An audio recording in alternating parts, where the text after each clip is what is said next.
guys, kamusta? So this is Raymond Gerald Tabaque. At ito na naman, may gusto lang ako i-share sa inyo na isa pang value, okay? Na value ulit na sa tingin ko magiging malaking tulong sa inyo sa paggagawa nyo ng online business or making money online, okay? Or tipong kung ano man ang ginagawa nyo, okay?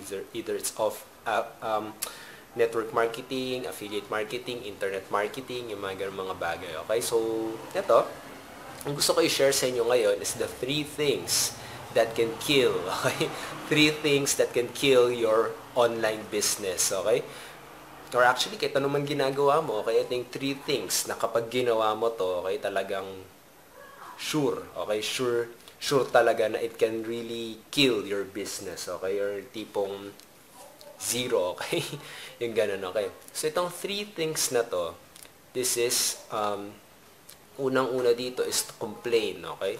Unang-una dito, pag ikaw ay gagawa ng online business mo, making money online, dapat, the one thing that you should not do is to complain, okay? Alam niyo yun, yung tipong, sabihin natin, okay? Sabihin natin, bumili ka ng online course, okay? Kung paano ba gawin tong online business, okay? Tapos, ayun na nga, inaral mo nga siya, pero hindi mo naman siya in-apply, okay? At nangyari dito, nagko-complain ka na, okay? Sinasabi mo, it doesn't work, okay? Walang nangyayari, yung mga ganun mga bagay.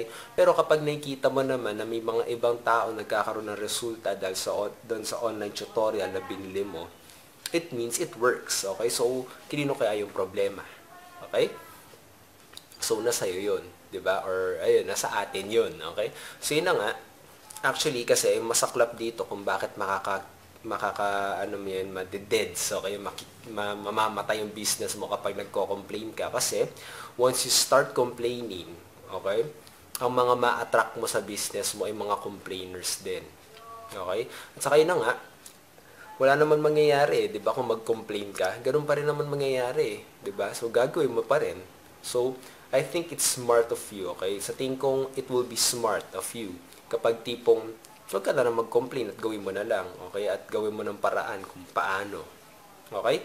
Kasi always remember na once na nag-complain ka, okay, ma-attract mo mga complainers, okay?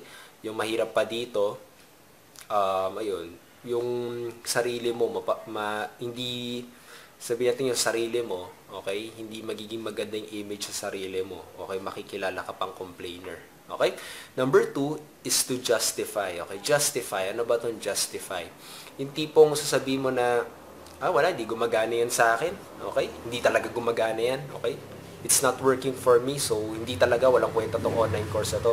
Hindi gumagana sa akin to. Hindi ako kumita ng 1 linggo. Wala to, walang kwenta to. Yung mga ganun. Okay?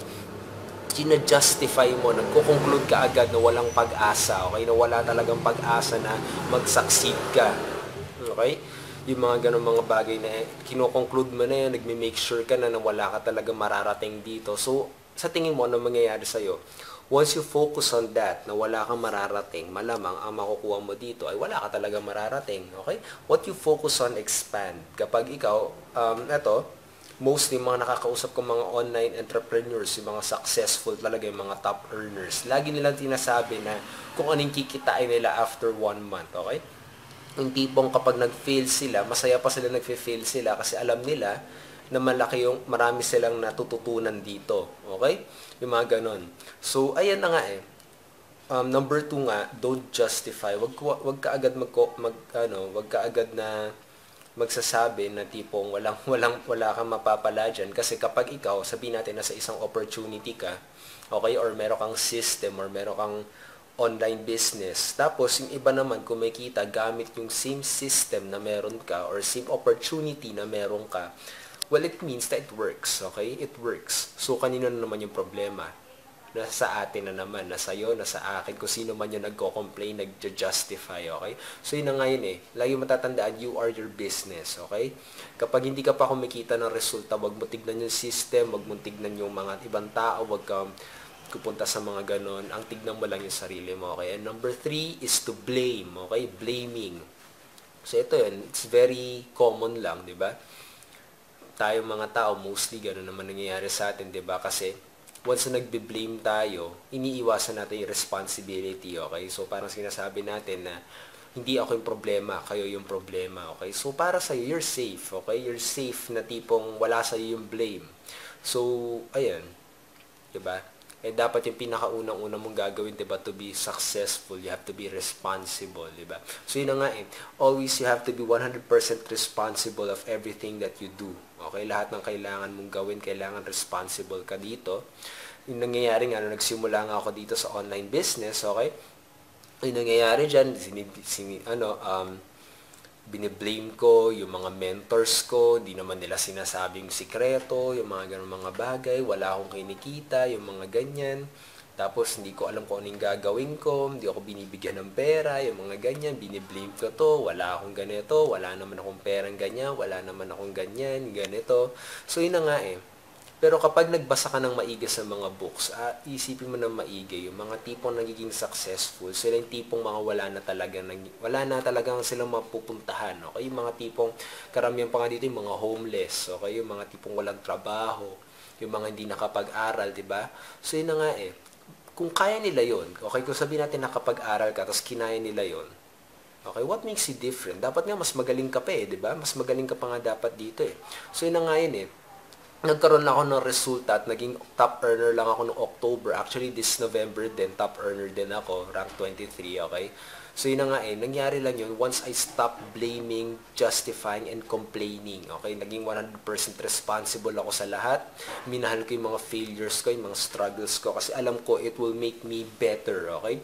So, yun na nga yun I know what I'm saying because I'm doing it at nagkakaroon ako ng resulta, okay? And I know it will really help you a lot kapag tipong ginamit mo at in-apply mo to, okay? So once again, the 3 things that can kill your business, okay? Justify, complain, and blaming, okay? Don't ever do that. Wag mong gagawin yon kasi once ginawa mo yun, kay isa lang doon, okay? It will kill your business, it will kill your financial success, it will kill everything that you do, okay? Kahit marriage mo, pwede pa yung mangyari yan, di ba? Kahit yung marriage, relationship, okay? Kapag estudyante ka, yung grades mo, it will kill you talaga. Okay? So yan, I think it will be smart of you kapag hindi mo ginawa yung 3 bagay na yan. Okay? Just do it. Okay? Just do it lang talaga. And just believe that you will be alright. Okay? Magkakaroon ka rin yan. Kaya mo rin yan. Okay? Once you stop doing these 3, magkakaresulta ka. I really guarantee you, okay? Just love your failures, love everything that you do, have passion in everything that you do, and you will be great, okay? You will do great in this industry, okay? Sila naman, I hope nakatulong ng maigi tong value na binigay ko sa'yo, na naging malaking tulong din sa akin yun, na natutunan ko yan, okay? Kaya, ayun, always keep in mind na kayang-kaya mo yan, huwag kang mawawalan ng pag-asa sa mga pangarap mo, okay? And prevent doing those 3 things, okay? So, yun lang. So, once again, this is Raymond Gerald Tabaque.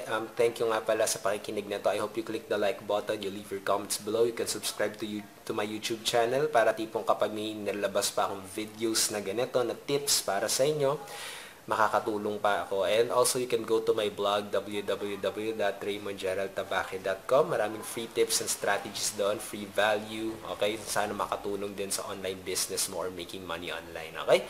So, once again, kita-kits na naman tayo in the next video blog. So, have a great day, have an awesome day, keep on learning, and success will truly follow you. So, bye for now. Have a great day. Bye!